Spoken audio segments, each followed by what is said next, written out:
اعوذ باللہ من الشیطان الرجیم بسم اللہ الرحمن الرحیم وَلَقَدْ كَذَّبَ أَصْحَابُ الْحِجْرِ الْمُرْسَلِينَ اور بے شک ہجر والوں نے رسولوں کو جھٹلایا۔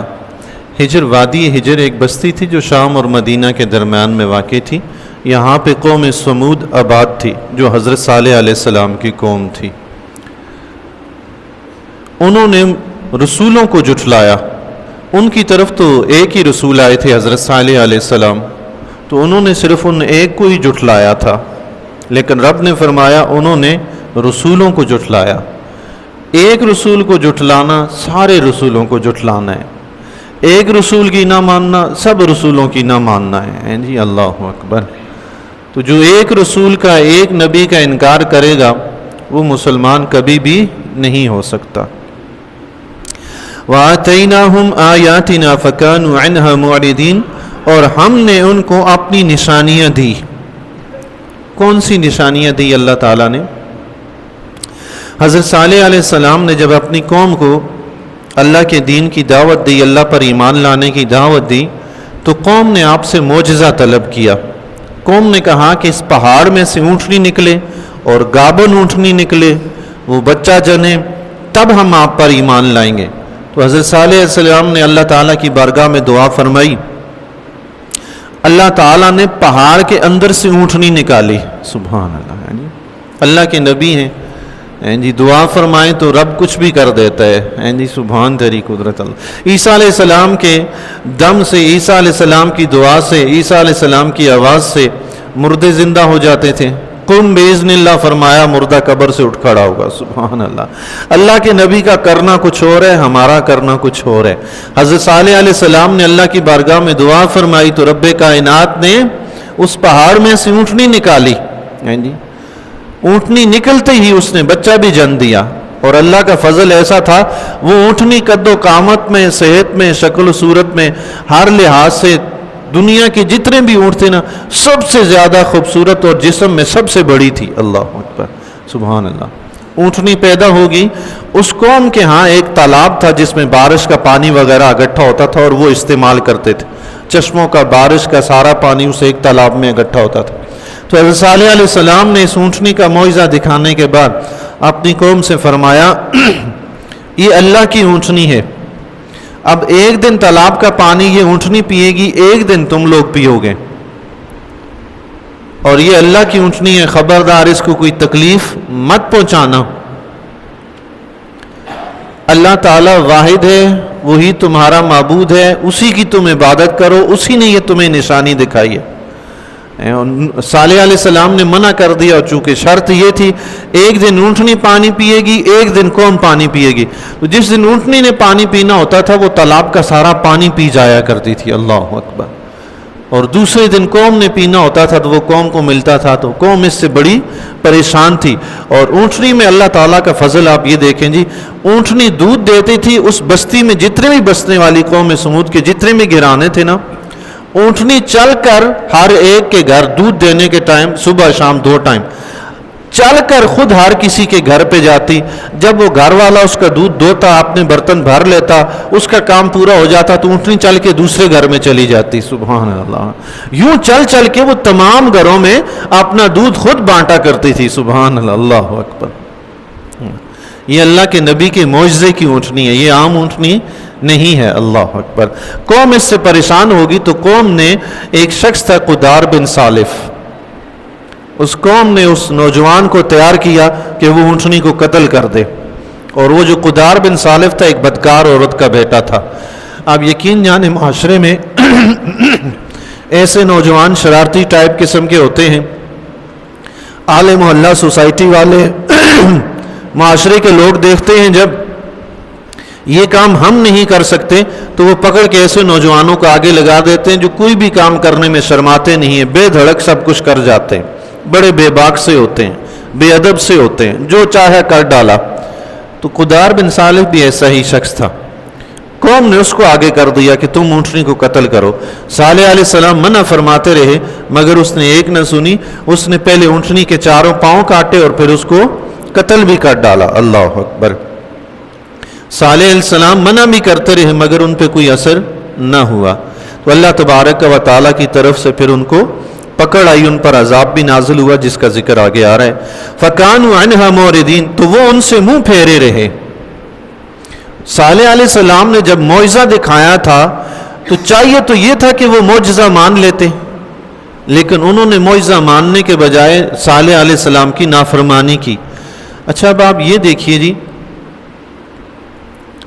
خلاف عادت چیز جو ہوتی ہے نا، عادت کیا ہے؟ اونٹنی کس سے پیدا ہوتی ہے؟ اونٹنی سے ہی پیدا ہوتی ہے۔ پہلے بچہ پیدا ہوتا ہے، وہ جوان ہوتا ہے، اونٹنی بنتی ہے۔ یہ ہوتا ہے عادت کے مطابق کام ہونا۔ پہاڑ سے بھلا اونٹنی پیدا ہوئی ہے؟ کبھی نہیں ہوئی۔ یہ خلاف عادت کام ہونا۔ تو خلاف عادت جو کام اللہ کے نبی کے ہاتھ پر ظاہر ہو اسے معجزہ کہتے ہیں، اور اگر اللہ کے ولی کے ہاتھ پر ظاہر ہو اسے کرامت کہتے ہیں۔ اب جن لوگوں کا عقیدہ ہے کہ اللہ کے پیارے رسول، اللہ کے اولیاء یہ خلاف عادت کام کر سکتے ہیں، جن لوگوں کا عقیدہ ہے، تو ان کے سامنے جب کوئی اس طرح کا خلاف عادت کام ہوگا تو وہ تو کہیں گے آمنا وصدقنا، ہم نے مانا ہے، سبحان تیری قدرت۔ لیکن جس کا عقیدہ ہی نہیں ہے کہ اللہ کا نبی یا کوئی اللہ کا ولی اس طرح کا خلاف عادت کام کر سکتا ہے، وہ اس کا منکر ہے، اس کو معجزہ دکھایا جائے یا کرامت دکھائی جائے اس نے کبھی نہیں ماننا۔ یہ اللہ کے سوا کوئی کر ہی نہیں سکتا، یہ جادو ہے، یہ نظر بندی ہے، یہ فلاں۔ تو کفار کا عقیدہ بھی انبیاء کے بارے میں کچھ ایسا ہی تھا۔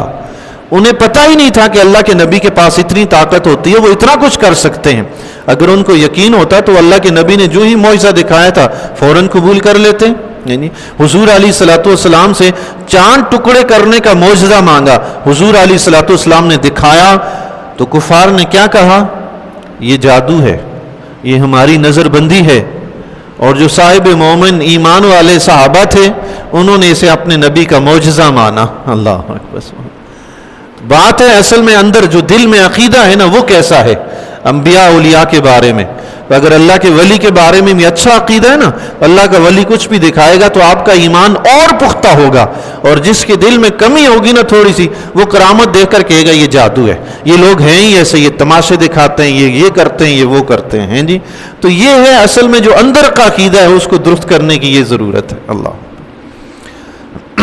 وَكَانُوا يَنْحِتُونَ مِنَ الْجِبَالِ بُيُوتًا آمِنِينَ، اور وہ پہاڑوں میں گھر تراشتے تھے بے خوف۔ اصحاب الحجر، پہاڑوں والے، پتھروں والے، پہاڑی وہ علاقہ تھا، تو وہ لوگ جو اپنا گھر بناتے تھے جس طرح ہم بناتے ہیں ایسے نہیں بناتے تھے، وہ پہاڑی تراش کر کاٹ کر اپنا گھر بنا لیتے تھے۔ تو اب وہ چاروں طرف سے بند ہے، صرف سامنے سے کھلا ہے، نہ کسی کے ڈکیتی کے کوئی خطرہ ہے، نہ اس کے گرنے کا کوئی خطرہ ہے، وہ پہاڑ ہے کھڑا اپنی جگہ پہ، وہ گر کے کہاں جائے گا۔ تو ان کو یقین تھا کہ ہم بڑے بے خوف و خطر ان گھروں میں رہیں گے، نہ تو یہ گھر گریں گے، نہ کوئی ڈکیتی ہوگی، کوئی ہمیں پریشانی ہے ہی نہیں ہے۔ آپ ایک بات یاد رکھیے گا، ظالم جب جس نقطے پہ یہ سوچنے لگ جاتا ہے نا کہ اب میرے ساتھ ایسا کوئی نہیں کر سکتا، رب کائنات ایک وقت آتا ہے اس کو اسی مقام پر پہنچا کر چھوڑتا ہے، کیونکہ رب سے زیادہ طاقتور کوئی نہیں ہے۔ ظالم کے دل میں سوچ آئے نا اب میں اتنا بڑا طاقتور ہو گیا، اب میرا کوئی کچھ نہیں بگاڑ سکتا، پھانسی کے پھندے پر کوئی مجھے لے کے جائے یہ تو بڑی دور کی بات ہے، مجھے تو کوئی ہاتھ بھی نہیں لگا سکتا۔ اللہ تعالیٰ پھر ایسوں کو پھانسی کے پھندے پر پہنچا کے ہی چھوڑتا ہے جی۔ ان کے دل میں یہ خیال تھا ہمارے گھروں کو کیا ہوگا، اس کو کون توڑے گا، یہ کون توڑ سکتا ہے، کون گرا سکتا ہے، انہیں کون برباد کر سکتا ہے۔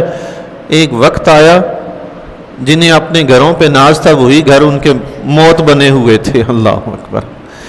تو رب کائنات نے ارشاد فرمایا فَأَخَذَتْهُمُ الصَّيْحَةُ مُصْبِحِينَ، تو انہیں صبح ہوتے ہی چنگاڑ نے آ لیا، صبح ہوتے ہی چنگاڑ نے آ لیا۔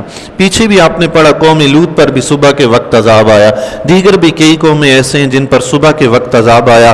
ہمارے بزرگان دین نے فرمایا دین اسلام میں صبح کی نماز اور تہجد کی نماز اسی لیے مقرر کی گئی ہے کہ اللہ کا جو عذاب آتا ہے نا وہ صبح کے وقت آتا ہے، اور سحری میں اللہ کے نیک بندے اٹھ کے اپنے رب کو یاد کریں، فجر میں اللہ کے نیک بندے اٹھ کے اپنے رب کو یاد کریں، اللہ تعالیٰ اپنے ان محبوب بندوں کے طفیل عذاب کو روک لیتا ہے۔ سبحان اللہ، رب کو یاد کرنے والے ہوں نا اللہ۔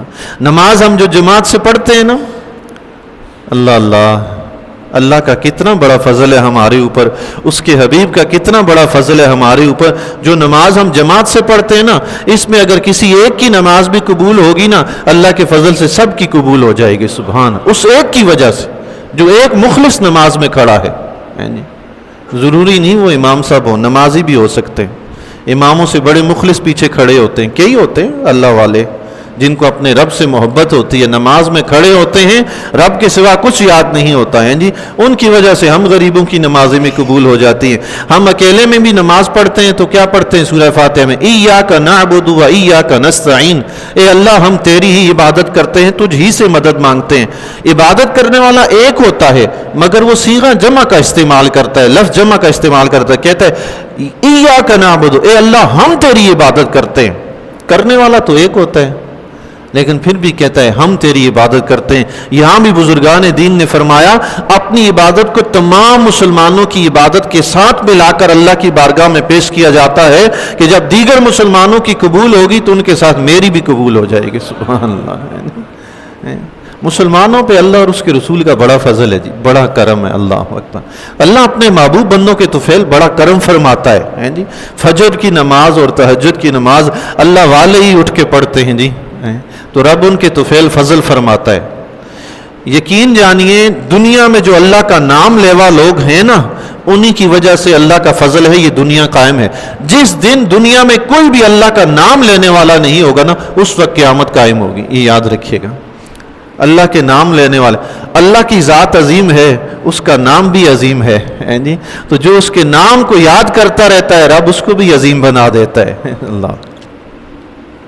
فَأَخَذَتْهُمُ الصَّيْحَةُ مُصْبِحِينَ، تو انہیں صبح ہوتے ہی چنگاڑ نے آ لیا. صبح کے وقت ایک خوفناک چیخ کی آواز آئی، انہیں چنگاڑ کی آواز آئی، اور پھر اس کے بعد زلزلہ آیا تو وہ ساری کی ساری بستی تہس نہس ہو گئی. اللہ اکبر. صالح علیہ السلام کی قوم کی بستی جو تھی وہ ساری کی ساری تہس نہس ہوگی، تباہ و برباد ہوگی. انہوں نے صالح علیہ السلام کا جو معجزہ تھا اونٹنی، اس کو قتل کیا. اس کے بدلے میں اللہ تعالیٰ نے ساری قوم کو تباہ و برباد کر دیا. آج دنیا میں قوم سمود میں سے کوئی ایک شخص بھی باقی نہیں ہے. وہ چیزیں جنہیں اللہ کے نبی سے نسبت حاصل ہو جاتی ہے ان کی شان عظیم ہو جاتی ہے. اللہ اکبر. اللہ کے نبی علیہ السلام کا معجزہ ہے اونٹنی، اس کو قتل کرنے کے بدلے میں اللہ نے اس ساری قوم کو مٹا دیا، دنیا سے اس کا نقشہ مٹا دیا. اللہ اکبر. وہ قوم میں سے کوئی بچا ہی نہیں ہے. تو جو اللہ کے نبی علیہ السلام کے نواسوں کو شہید کرے، آل رسول پر ظلم و ستم کرے، ایک اونٹنی کے بدلے میں رب نے یہ کر ڈالا، تو ان کے بدلے میں رب کچھ نہیں کرے گا. اللہ اکبر. مستدرک حاکم کی روایت ہے، اللہ تعالیٰ نے اپنے پیارے حبیب علیہ السلام کی طرف وحی نازل فرمائی، اے میرے حبیب، زکریا علیہ السلام کے قتل کے بدلے میں 70,000 یہودی قتل کیے گئے، اور آپ کے نواسے کے بدلے میں 70,000 افراد کو قتل کیا جائے گا. اللہ اکبر. 70 1,40,000. اللہ اکبر. روایت میں آتا ہے کہ اللہ تبارک و تعالیٰ نے بعد میں یزیدیوں نے جب حضرت امام حسین رضی اللہ تعالیٰ کو شہید کر ڈالا نا، بعد میں مختار ثقفی جب آیا اس نے 70,000 یزیدی چن کر قتل کیے. اللہ. اور ان کے گھروں کو مسمار کر کے ان کے اوپر حل چلائے. بالکل. اور اس کے بعد عبداللہ صفاح ایک اور بادشاہ آیا، حکمران، اس نے مزید 70,000 یزیدیوں کو چن چن کر قتل کیا. اس طرح حضرت امام حسین رضی اللہ تعالیٰ کی شہادت کے بدلے میں 1,40,000 یزیدیوں کو قتل کیا گیا. آج دنیا میں کوئی یزیدی موجود نہیں ہے. اللہ اکبر. کوئی بھی نہیں ہے. نہ کوئی شخص اپنا نام یزید رکھنا پسند کرتا ہے، نہ کوئی یزیدی آپ کو دنیا میں نظر آئے گا. حسینی ہر کوئی شوق سے اپنے نام کے ساتھ لکھتا ہے. اللہ اکبر. یہ ہے اللہ کے بارگاہ میں مقبول ہونا اور ناپسندیدہ ہونا. جو اللہ کو پسند ہوئے وہ تا قیامت ان کے نام جاری و ساری ہو گئے، جو ناپسند ہوئے ان کو مٹا دیا اللہ تعالیٰ نے، ختم کر دیا. فما اغنى عنهم ما كانوا يكسبون، تو ان کی کمائی کچھ ان کے کام نہ آئی. اللہ اکبر. جو کچھ ان کا مال و دولت تھا، جس پہ ان کو ناز تھا، اور جو بنائے ہوئے گھر تھے نا کہ یہ گریں گے نہیں، ہمیں کوئی نقصان نہیں پہنچا سکتا، جب رب کا عذاب آیا تو اس میں سے کوئی بھی چیز ان کو نہ بچا سکی. اللہ تبارک و تعالیٰ سے دعا ہے اللہ تعالیٰ اپنے پیارے حبیب علیہ الصلوۃ والسلام کی کما حق و اطاعت و پیروی کرنے کی توفیق عطا فرمائے.